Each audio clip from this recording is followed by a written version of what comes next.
tardes o buenas noches, cualquiera sea el momento, el tiempo en que está tomando para ver parte de este video. Quiero agradecer al Señor por esta oportunidad que me concede y quiero decirles que originalmente este estudio lo concebí para los hermanos del Ministerio Latino de la Iglesia de Steel Creek de Eastfield, donde soy pastor. Más sin embargo, siendo que va a ser puesto en las redes sociales, esto va a llegar a otras personas. De modo que yo espero que sea de bendición, de edificación, tanto para unos, para otros. Déjenme presentarme porque yo tengo un compromiso con el Señor y con su pueblo.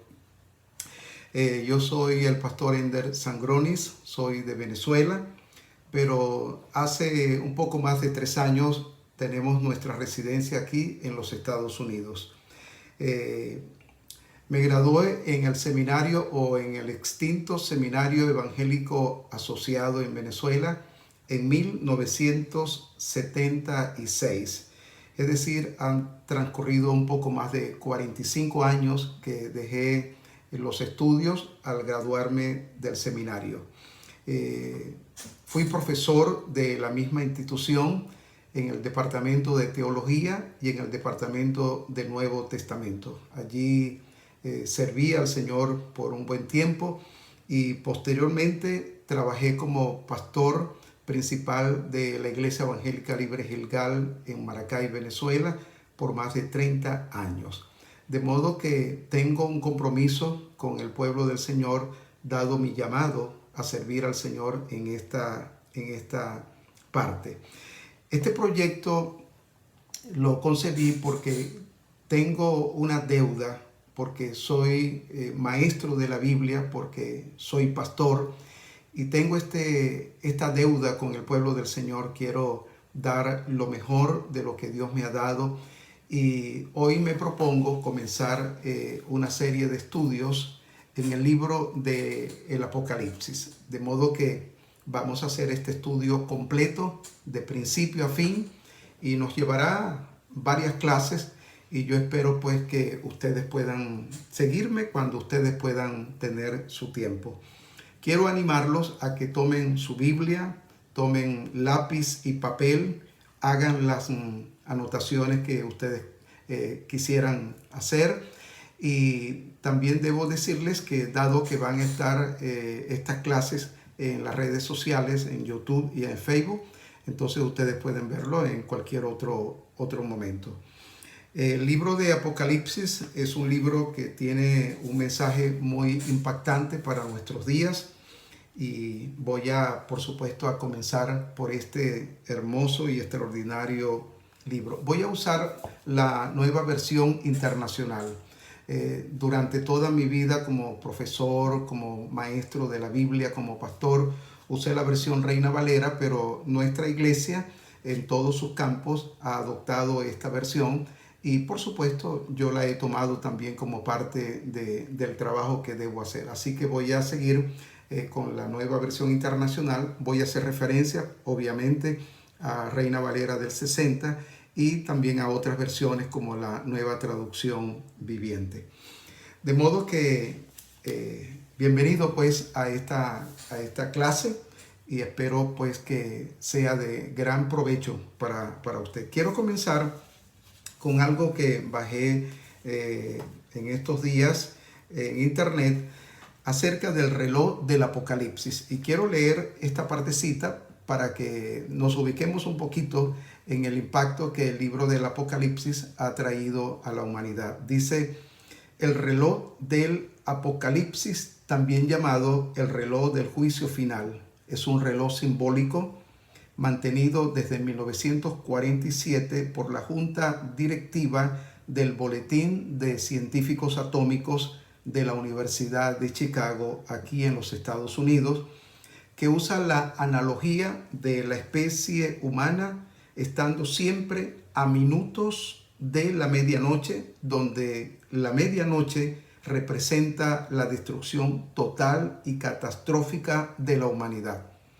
Dice el escrito, originalmente la analogía representaba la amenaza de la guerra nuclear global, pero desde hace algún tiempo incluye cambios climáticos y todo nuevo desarrollo en las ciencias y nanotecnología que pudiera infligir algún daño irreparable. Desde su concepción, el reloj ha aparecido en todas las portadas del boletín y su primera representación fue en 1947, cuando el cofundador de la revista le pidió al artista Martin Landford que diseñara una portada para la edición de la revista de junio de 1947. Y así pues sigue diciendo este artículo, pero lo que quiero llamar la atención es lo siguiente. El 25 de enero del 2018, el reloj se adelantó 3 minutos para la medianoche, en donde estaba desde el 18 de enero del 2017 a 2 minutos y medio para la medianoche. El reloj fue actualizado en el 2018, poniendo las agujas a 2 minutos para la medianoche. Ha permanecido a esta hora en 2019. Pero en enero de este año 2020 se adelantó 20 segundos, quedándose a 100 segundos para la medianoche. La medianoche es la destrucción. De modo que este libro del Apocalipsis tiene bastante trascendencia en estos tiempos, y Dios puso en mi corazón comenzar el estudio en este libro del Apocalipsis. La gran pregunta que responde este libro es: ¿hacia dónde se dirige la humanidad? ¿Hacia dónde nos conducen los acontecimientos que están sacudiendo al mundo? ¿Qué le espera a la humanidad? Y muchos se han preguntado ¿cómo será el mundo después de esta pandemia? Me refiero a la pandemia del coronavirus. Y la opinión generalizada es que el mundo definitivamente no será igual. Se prevé un colapso en la economía global que se sentirá en el futuro inmediato y producirá mayor tensión política y conflicto armado entre los pueblos de la tierra. Esto lo estamos viendo en las tensiones que hay entre los Estados Unidos y China. Permítanme entonces hacer una breve introducción general al libro. Esta primera clase voy a hacer esta introducción general al libro, y espero que el tiempo me ayude para hacer también un recorrido por el capítulo 1. Este libro tiene una bienaventuranza para quien lee y guarda las palabras contenidas en él. Voy a leer el versículo 3 del capítulo 1, que dice así: Dichoso el que lee y dichosos los que escuchan las palabras de este mensaje profético y hacen caso de lo que aquí está escrito, porque el tiempo de su cumplimiento está cerca.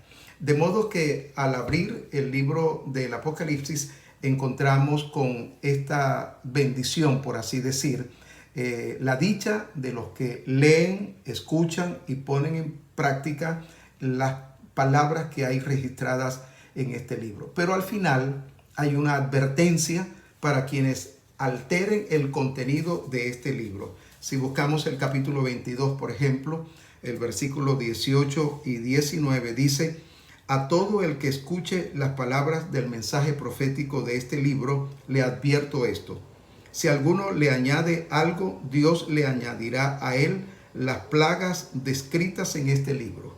Y si alguno quita palabras de este libro de profecía, Dios le quitará su parte del árbol de la vida y de la ciudad santa descritos en este libro. De modo que al comenzar hay una bendición para el que lee, escucha y pone por obra la palabra del Señor registrada en este libro, pero al final hay una advertencia para aquellos que tergiversen o quiten o añaden a este libro. De modo que así comenzamos. Apocalipsis entonces es el libro con que la Biblia cierra su historia. Es interesante en Génesis capítulo 1, el versículo 1, que comienza: en el principio creó Dios los cielos y la tierra. Y Juan concluye el Apocalipsis diciendo: vi un cielo nuevo y una tierra nueva, porque el primer cielo y la primera tierra habían dejado de existir, lo mismo que el mar. De modo que vamos a ver que, si bien es cierto, Génesis, aunque no es el primer libro de la Biblia que se escribió, comienza como lógico por los inicios de la creación de Dios, y habla que en el principio fueron hechos los cielos y la tierra. El último libro del Apocalipsis, entonces habla que vi un cielo nuevo y una tierra nueva. Y lo interesante también que en el Génesis aparece el árbol de la vida. El árbol de la vida en Génesis 3:24, no voy a leerlo por causa del tiempo, pero ese árbol de la vida desaparece, por así decir, y reaparece en el libro del Apocalipsis, específicamente en el capítulo 22, el versículo 2. Bueno, este libro, como ustedes ya muy bien saben, tiene 22 capítulos y tiene 403 versículos. La versión que usaremos, como ya les dije, en este estudio es la Nueva Versión Internacional. Yo me di a la tarea de ver los párrafos y tiene 37 párrafos. No vamos a ir párrafo por párrafo porque nos llevaría mucho tiempo, pero lo que quiero decir es que la Biblia no fue escrita originalmente ni en capítulos ni en versículos, y mucho menos en párrafos. Yo creo que ustedes muy bien lo saben. Y la división de capítulos y versículos de la Biblia que hoy tenemos se debe al inglés Stephen Langton, que fue profesor de la Universidad de París, quien publicó bajo el auspicio de la universidad la Biblia con dichas divisiones en 1226. De modo que la Biblia era todo un libro hasta 1226, cuando Stephen Langton la dividió en capítulos. Luego el rabino Salomón ben Ismael adoptó dicha división en el Tanakh. Tanakh son los libros del Antiguo Testamento, lo que nosotros llamamos Antiguo Testamento, los 39 libros. Los judíos llaman el Tanakh. Y lo que quiero especificar es que el rabino Salomón ben Ismael le pareció bien la división que Stephen Langton había hecho, entonces lo adoptó para el Tanakh, el Antiguo Testamento. Y posteriormente Robert Steiner en 1555 publicó la Biblia en latín con las divisiones en capítulos y versículos como la conocemos hoy. De modo que un investigador, estudioso, la dividió en capítulos, y posteriormente Robert Steiner lo hizo en 1557 en versículos. Y esto es la división que tenemos hoy en todas nuestras Biblias. Las casas editoriales posteriormente la han dividido en párrafos. Y los párrafos es una manera muy interesante porque podemos estudiar la Biblia también en párrafos, porque se supone que cada párrafo tiene una idea central. De modo que estamos nosotros en este particular. Bueno, valga decir que la Biblia tiene 1188 capítulos y 31.187 versículos. El libro se escribe en griego, que era el idioma, diríamos, universal en ese entonces por las conquistas que había hecho Alejandro Magno. Entonces era el idioma que se usaba en el comercio y oficialmente en toda aquella región. Y se escribe en un ambiente de persecución contra la iglesia de Cristo. De hecho, Juan lo escribe estando desterrado en la isla de Patmos. La isla de Patmos estaba bajo el control del Imperio Romano, que la había convertido en una cárcel. Allí estaba desterrado Juan el apóstol. Y el emperador era Tito Flavio Domiciano, el emperador de ese entonces, quien se había nombrado Dominus et Deus, es decir, Dios y Señor, o Señor y Dios. Su mandato, el mandato de Domiciano, fue de octubre del 81 a septiembre del 96, claro está, después de Cristo.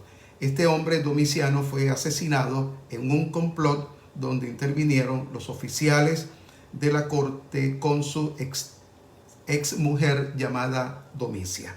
Ahora veamos un poquito acerca de la autoría del libro. ¿Quién lo escribió?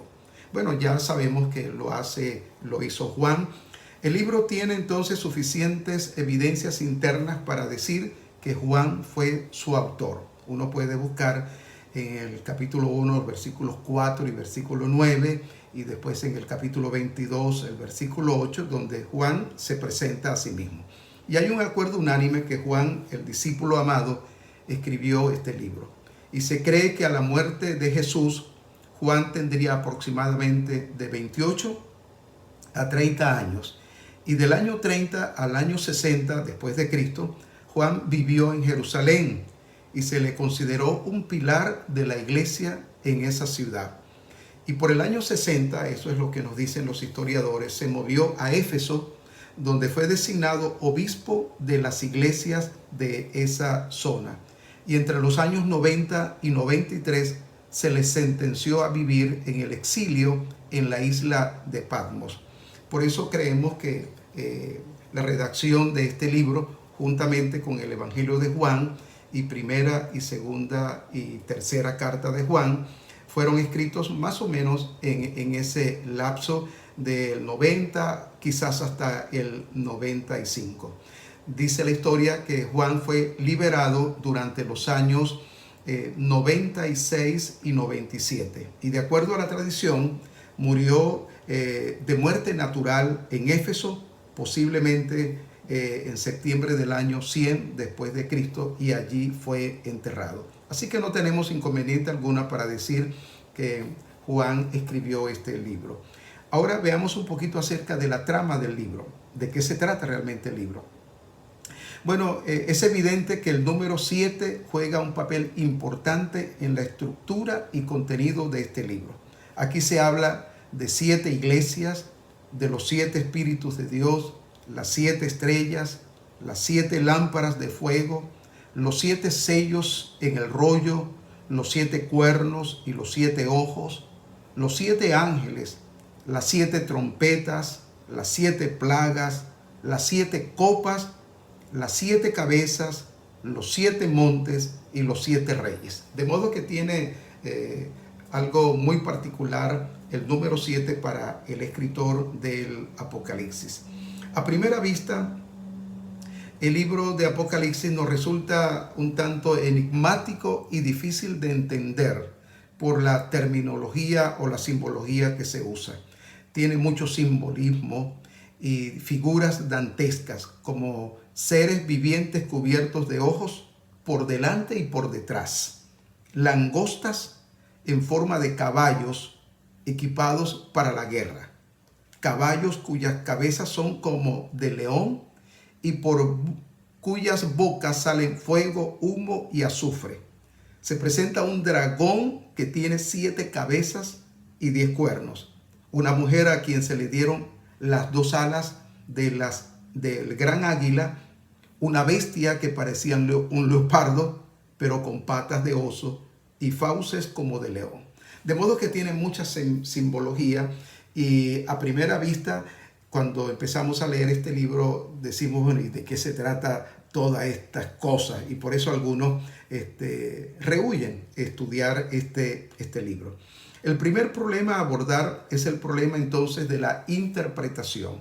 ¿Qué significan las imágenes y las visiones que registra este libro? Otro problema es la cronología. ¿Cómo sucederán los hechos? ¿Qué es lo simbólico y qué es lo literal en esto? Y debemos ser tolerantes con las distintas escuelas de interpretación que ya vamos a ver, teniendo la confianza de que el Espíritu Santo nos iluminará en la medida que investiguemos bajo su guía. Bueno, veamos las 4 escuelas de interpretación del Apocalipsis. La preterista. Esta escuela de interpretación ve este libro exclusivamente con las iglesias de la provincia de Asia y sostiene que todo cuanto se dice en el libro del Apocalipsis se cumplió en ese contexto. que este libro nada tiene que ver con nosotros hoy. Esta es la escuela preterista.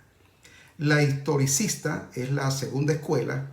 Esta escuela determina que el cumplimiento del libro es una acción continuada en la historia de la iglesia, desde los tiempos de Juan hasta el presente.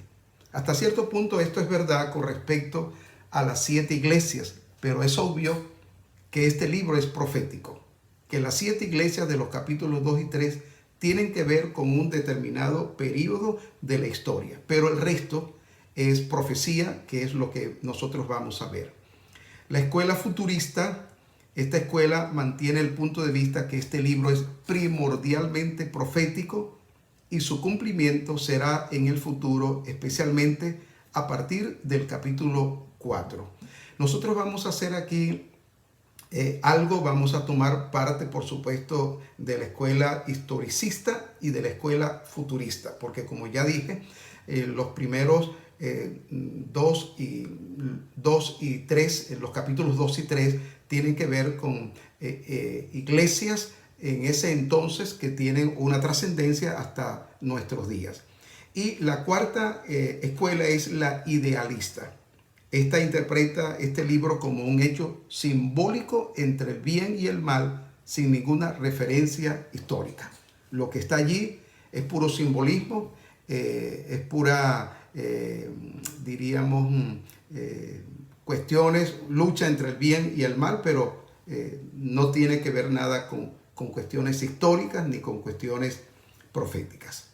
Bueno, déjenme ahora hablaros un poquito acerca del género apocalíptico. Apocalipsis es un libro, pero hay un género llamado la apocalíptica. ¿Ok? El apocalipsis es un género, o el apocalipsis como tal, o la apocalíptica como llaman algunos, es un género literario judío particular. Este género era utilizado en contextos de mucha tensión para expresar la convicción de que Dios estaba en control de la historia y que traería liberación a su pueblo. La literatura apocalíptica está caracterizada por los siguientes aspectos: un fuerte sentimiento de la soberanía universal de Dios, una lucha entre el bien y el mal, una era presente dominada por el mal y una venidera de justicia y paz. Este género también tiene un lenguaje marcadamente simbólico y figurativo, y esto lo vamos a ver. También el uso de la numerología y figuras de animales en forma humanas y un notable movimiento de seres angelicales. De modo que la apocalíptica es un género literario que está marcada por estas características que les acabo de mencionar. Ahora, ¿cómo debemos proceder para interpretar el Apocalipsis? Ante todo, debemos admitir que como personas del mundo occidental no entendemos el género literario apocalíptico en el que se escribe este libro, ni reconocemos las alusiones históricas del texto que los lectores del siglo I entendían perfectamente bien. En todo caso, nosotros tenemos que retrotraernos al primer siglo y tratar de ubicarnos en la cosmovisión que tenían los lectores de ese entonces para poder entender mejor este libro.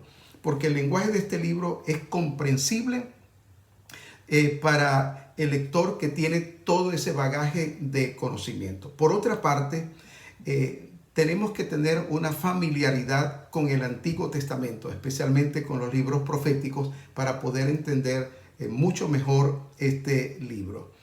Y también debemos ser honestos en el sentido de que cada generación de cristianos ha interpretado este libro en su propio contexto histórico y hasta ahora casi todo ha sido lamentablemente errado. Es muy difícil desprendernos de nuestra cosmovisión, de nuestro bagaje de conocimiento y no hacer lo que los teólogos llaman exégesis. Permítame explicar esto.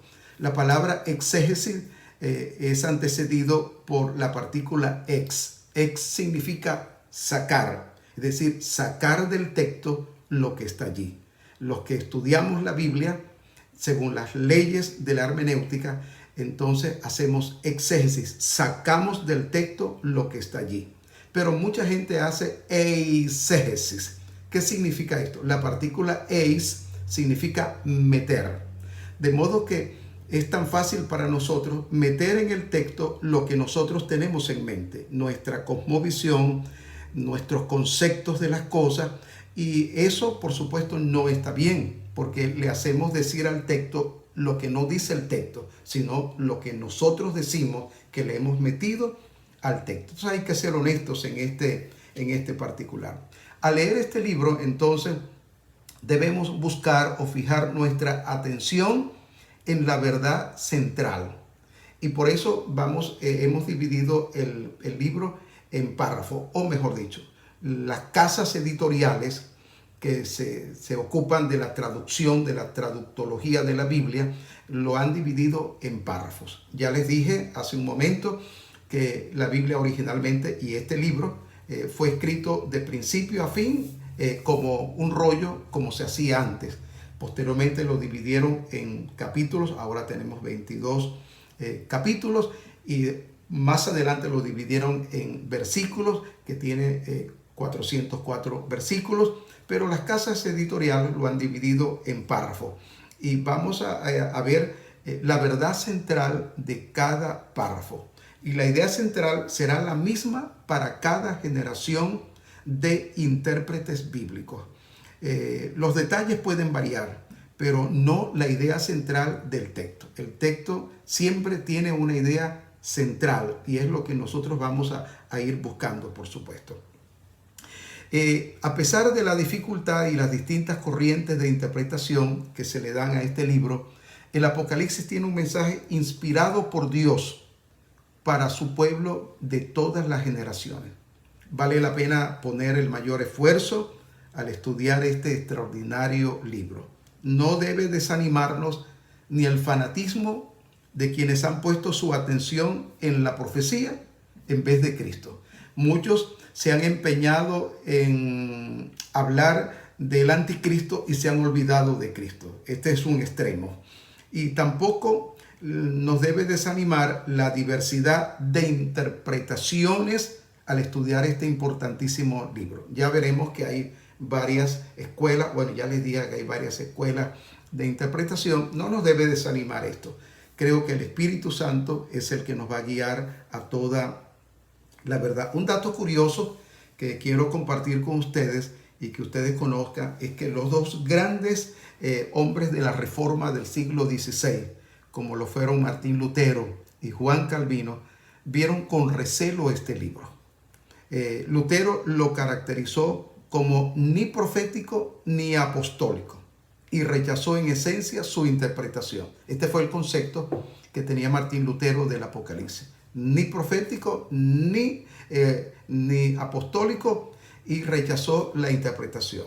Y por su parte, Calvino, quien escribió un comentario de cada libro del Nuevo Testamento, no lo hizo con el Apocalipsis y básicamente rechazó su revelación. Es decir, de los 27 libros del Nuevo Testamento, Calvino hizo estudio de 26 y nosotros lo tenemos. Ha sido traducido, por supuesto. Pero del libro de Apocalipsis, él no se ocupó de hacer ningún tipo de comentario. Bueno, recordemos una vez más que hay entonces una bienaventuranza para quienes leemos, escuchamos y obedecemos lo que dice este libro, porque el tiempo está cerca. Déjenme hablarles ahora acerca de la relación del Apocalipsis con el libro de Daniel. Yo les decía que para entender el Apocalipsis tenemos que entender los libros proféticos, el Antiguo Testamento, pero fundamentalmente el libro de Daniel. El libro entonces del Apocalipsis no podrá comprenderse sin estudiarlo a la luz del libro del profeta Daniel, obviamente del Antiguo Testamento. El libro de Daniel se cree que fue escrito en tiempos del destierro en Babilonia por el año 586 a.C. Y la relación es que ambos libros hablan del destino de Israel y del gobierno del anticristo. Pero al hacer un acercamiento mayor con estos libros, notamos una impresionante relación al ver lo que describe Juan de Jesucristo y lo que describe Daniel de Dios. No vamos a entrar en estos detalles. Yo voy a montar esto posteriormente en PDF y ustedes pueden bajarlo, ¿ok? Para que ahí están todas las citas. Pero lo que quiero decir es que vamos a ir haciendo una relación del libro de Apocalipsis, sobre todo en todas estas figuras que aparecen allí con el libro de Daniel. Y veremos que en los capítulos 7 al 12 del profeta Daniel hay relatos de visiones proféticas que ofrecen muchos puntos de contacto con las descripciones que se hallan en el Apocalipsis. De manera tal que en este estudio tendremos que acudir permanentemente, si se quiere, al libro de Daniel. Y por otra parte, no se puede negar la influencia del Antiguo Testamento en este libro de Apocalipsis.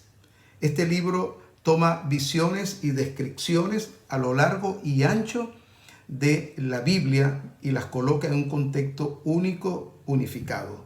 La mente de Juan estaba saturada con el Antiguo Testamento. El libro de Apocalipsis tiene más del Antiguo Testamento que cualquier otro libro del Nuevo Testamento. Repito esto, el libro del Apocalipsis tiene más del Antiguo Testamento que cualquier otro libro del Nuevo Testamento. De los 404 versículos que tiene el Apocalipsis, 275 incluyen alusiones al Antiguo Testamento. Así que no es posible entender, interpretar el Antiguo Testamento, el libro de Apocalipsis, sin tomar en cuenta el Antiguo Testamento. Quiero presentar un bosquejo básico del libro, porque este libro tiene varias cosas, pero un bosquejo básico. El contenido principal del libro, diríamos, es fácil de analizar. Desde el capítulo 1, que es la introducción, siguen 4 series de 7. ¿Okay? El capítulo 1, que veremos en un momentico, es el prólogo, la introducción al libro. Y luego siguen 4 series de 4. Por ejemplo, 7 cartas que están en los capítulos 2 y 3. Esta es la primera serie de 7. 7 cartas a las 7 iglesias en los capítulos 2 y 3. Luego hay 7 sellos. 7 sellos que va del capítulo 5, versículo 1, al capítulo 8, el versículo 1. Luego vienen 7 trompetas, que va del capítulo 8, versículo 2, al capítulo 11, el versículo 19. Y luego vienen 7 copas, que va desde el capítulo 15:1 al capítulo 16:21. Repito esto. El capítulo 1 es la introducción, que es el prólogo. Luego viene 4 series de 7 cartas dirigidas a las 7 iglesias, 7 sellos, 7 trompetas y 7 copas. Estas 4 series de 7 son interrumpidas en el desarrollo de este libro por varios intervalos que brevemente cortan el flujo de la narrativa y no pertenecen a las 4 series de 7. A menudo se describen juicios específicos en detalles en esos intervalos. El libro cierra con una agenda vívida de la vida eterna del creyente en el cielo nuevo y la tierra nueva. Hay otra división que quiero mencionar también muy breve, ¿no? La primera división es el prólogo, que va del capítulo 1 a todo el capítulo 1, diríamos. Luego hasta el versículo 8, el prólogo sería capítulo 1, versículo 1 al 8. Este sería el prólogo del libro. Luego viene la primera sección que contempla las cartas a las 7 iglesias, que va del capítulo 1, versículo 9, hasta el capítulo 3, al final, el versículo 22. La segunda sección contiene una serie de eventos que va del capítulo 4, versículo 1, hasta el capítulo 22, el versículo 5. Y el epílogo, al final del libro, está en el capítulo 22, versículo 6 al versículo 21. Así que quise traer a referencia esta división muy sencillita. El prólogo, los primeros 8 versículos del capítulo 1, la primera sección que contempla entonces las cartas a las iglesias, que va del capítulo 1, versículo 9, hasta el capítulo 3, versículo 22. Luego viene la segunda sección, que contiene una serie de eventos, del capítulo 4, versículo 1, hasta el capítulo 22, versículo 5, y finaliza con el epílogo, que es el capítulo 22, los versículos 6 al 21.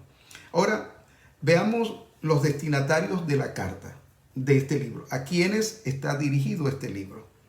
Bueno, de acuerdo al primer versículo del libro, observamos que es la revelación de Jesucristo que Dios le dio a Juan para mostrar a sus siervos lo que sin demora tiene que suceder. La pregunta obvia es, ¿quiénes son esos siervos? Porque Juan recibió esta revelación de parte del ángel de Jesucristo para mostrar a sus siervos, es decir, los siervos de Cristo, para mostrarles las cosas que van a suceder pronto. Y luego en el versículo 4 dice, yo Juan escribo a las 7 iglesias que están en la provincia de Asia. De modo que habla de unos siervos y luego habla de las iglesias. Y esto es corroborado en el versículo 11 del capítulo 1, donde leemos que una fuerte voz le dijo a Juan, escribe en un libro lo que ves y envíalo a las 7 iglesias. De modo que los destinatarios de estas cartas son siervos, pero también son iglesias. Ahora, este libro está dirigido a través de sus ángeles. Es decir, yo Juan escribo a las 7 iglesias que están en la provincia de Asia. Y luego en 2.1 dice, el Señor Jesús le dice a Juan, escribe al ángel de la iglesia. ¿Qué tienen que ver estos siervos o estos ángeles con los siervos que se mencionan en 1.1? Y más aún, ¿quién es el ángel de la iglesia? Esta es una discusión que se ha tenido. Y la pregunta es entonces, ¿quién es el ángel de la iglesia? Bueno, se han propuesto 3 cosas o 3 proposiciones o 3 posibles destinatarios.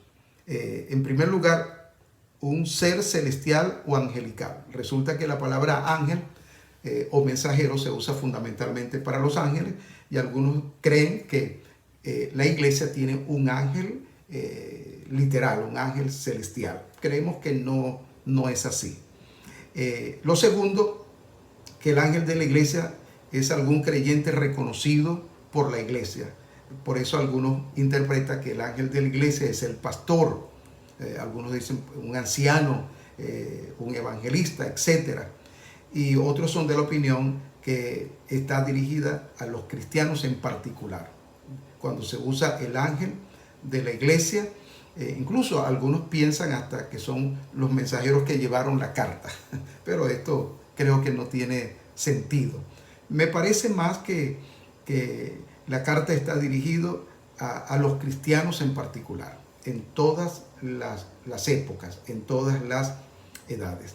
Vamos a ver lo de las 7 iglesias que aparece en el capítulo 2 y algunos consideran que son literalmente 7 iglesias que existían en el tiempo en que Juan escribe el Apocalipsis.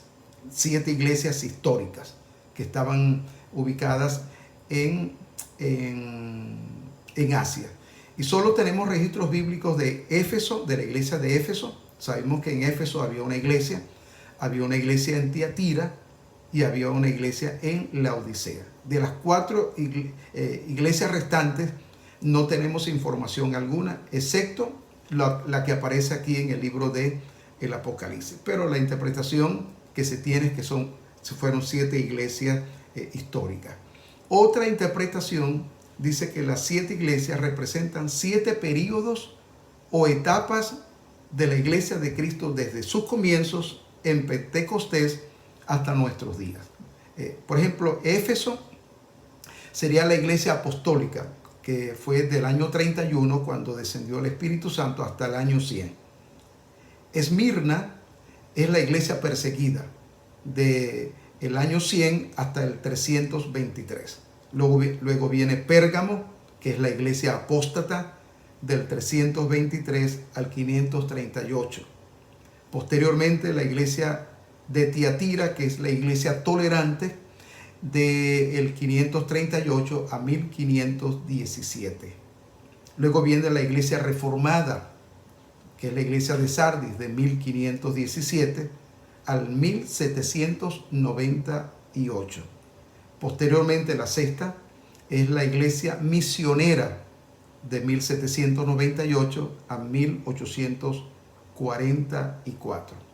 Y finalmente la iglesia de Laodicea, de 1885 hasta nuestros días, que sería la iglesia tibia. De modo que esta interpretación nos dice que estas 7 iglesias ciertamente fueron iglesias históricas, pero que representan estos periodos desde la fundación de la iglesia, aproximadamente en el año 31, cuando vino el Espíritu Santo, hasta el momento en que Cristo venga a llevarse su iglesia. Y finalmente la tercera perspectiva es que las iglesias simbolizan a la iglesia de Cristo como un todo, no limitada por el tiempo. Es decir, que todas estas iglesias representan la iglesia de Cristo a través de todas las edades, sin distingo de tiempo o de etapas, sino que ese es el desarrollo de la iglesia de Cristo a lo largo de todas las edades. Bueno, vamos a hacer un breve paréntesis acá y luego vamos a continuar con el propósito del libro. En cuanto al propósito del libro, creemos que el propósito es que veamos la soberanía de Dios en la historia de la humanidad. Es decir, que Dios tiene el control de todo lo que pasa en el mundo. Esto es parte del propósito de este libro.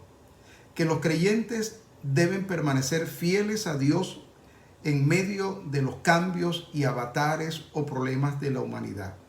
Y el Apocalipsis no se relaciona únicamente con el fin de los tiempos, sino cómo se desarrolla la historia de la humanidad.